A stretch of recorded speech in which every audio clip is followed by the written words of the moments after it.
పాకిస్తాన్ వేదికగా జరిగే రెండో విడత చర్చల కోసం ప్రపంచవ్యాప్తంగా ఆసక్తిగా ఎదురు చూస్తున్న వేళ హార్ముజ్ వద్ద ఉద్రిక్తత పరిస్థితులు నెలకొన్నాయి. గల్ఫ్ ఆఫ్ ఒమన్లో ఇరాన్ జెండాతో ప్రయాణిస్తున్న వాణిజ్య నౌక తౌస్కాపై అమెరికా దళాలు కాల్పులు జరిపి స్వాధీనం చేసుకున్నాయి. మరోవైపు దీన్ని ఇరాన్ తీవ్రంగా ఖండించింది. అమెరికా యుద్ధ నౌకలపై ఇస్లామిక్ రివల్యూషనరీ గార్డ్స్ దాడులకు దిగింది. అలాగే హార్ముజ్ లో నౌకల భద్రత ఉచితం కాదని ఇరాన్ స్పష్టం చేసింది. ప్రపంచ ఇంధన రవాణాకు అత్యంత కీలకమైన హార్ముజ్ జలసంధి వేదికగా అమెరికా, ఇరాన్ దేశాల మధ్య ఉద్రిక్తతలు మరోసారి గరిష్ట స్థాయికి చేరుకున్నాయి. అమెరికా అధ్యక్షుడు డొనాల్డ్ ట్రంప్ చేసిన వ్యాఖ్యలతో ఆగ్రహం వ్యక్తం చేసిన ఇరాన్ హార్ముజ్ జలసంధిని మూసేస్తున్నట్టు ప్రకటించడమే కాకుండా అమెరికా దళాలకు తీవ్ర హెచ్చరికలు జారీ చేసింది. ఈ ఉద్రిక్తతల నేపథ్యంలో Iran supreme leader Mustafa Khamenei పేరిట కీలక ప్రకటన విడుదలైంది. ముస్తఫా ఖమేనీ పేరిట కీలక ప్రకటన విడుదలైంది. అమెరికా దళాలను సమర్థవంతంగా ఎదుర్కొనేందుకు ఇరాన్ నౌకాదళం సర్వసన్నద్ధంగా ఉందని, యుద్ధం అంటూ వస్తే శత్రువులకు మునుపెన్నడూ చూడని కొత్త రకమైన ఓటమిని రుచి చూపిస్తామని ఆయన హెచ్చరించారు.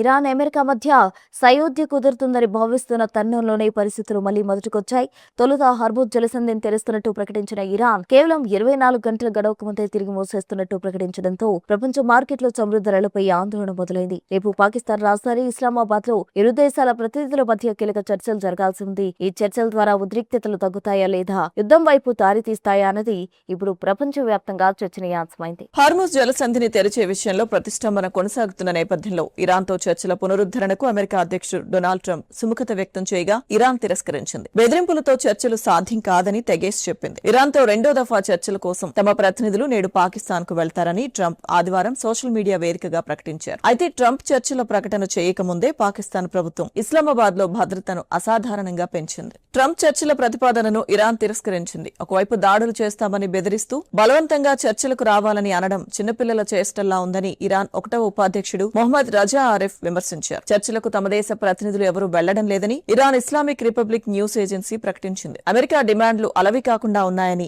ఆరిఫ్ మండిపడ్డారు. అణు ఇంధనంపై ఇరాన్ చట్టబద్దమైన హక్కులను ఎవరూ అడ్డుకోలేరని ఆ దేశ అధ్యక్షుడు పెజెష్కియాన్ అంతకుముందు స్పష్టం చేశారు. హార్ముజ్ జలసంధిని దాటేందుకు భారత నౌకలు శనివారం ప్రయత్నించగా ఇరాన్ నేవీ కాల్పులు జరపడంపై మన ప్రభుత్వం ఆగ్రహం వ్యక్తం చేసింది. అయితే కాల్పులు జరిపిన సమయంలో ఒక నౌకలోని సిబ్బంది ఇరాన్ నేవీతో సంప్రదింపులకు ప్రయత్నించిన ఆడియోను అమెరికా మీడియా బయటపెట్టింది. కాగా దేశ్ కర్మ అనే భారతీయ చమురు నౌక శనివారం సురక్షితంగా జలసంధిని దాటి భారత్ వైపు వస్తోంది. ఇది ఈ నెల 22వ తేదీన ముంబైకి చేరుకునే అవకాశం ఉంది. ఇదిలా ఉంటే జలసంధిలో ఫ్రెంచ్, బ్రిటన్ నౌకలపై మాత్రమే ఇరాన్ కాల్పులు జరిపిందని అమెరికా అధ్యక్షుడు ట్రంప్ మీడియా సమావేశంలో తెలిపారు. భారత నౌకలపై కూడా కాల్పులు జరిగాయి కదా అని ఒక జర్నలిస్టు ప్రశ్నించగా ఆగ్రహంతో ఊగిపోయిన ఆయన గెట్అవుట్ అని ఆ జర్నలిస్ట్ ను బెదిరించారు. The national interests on top of our agenda, and we have replied. Our armed forces have replied to defend the entity of Iran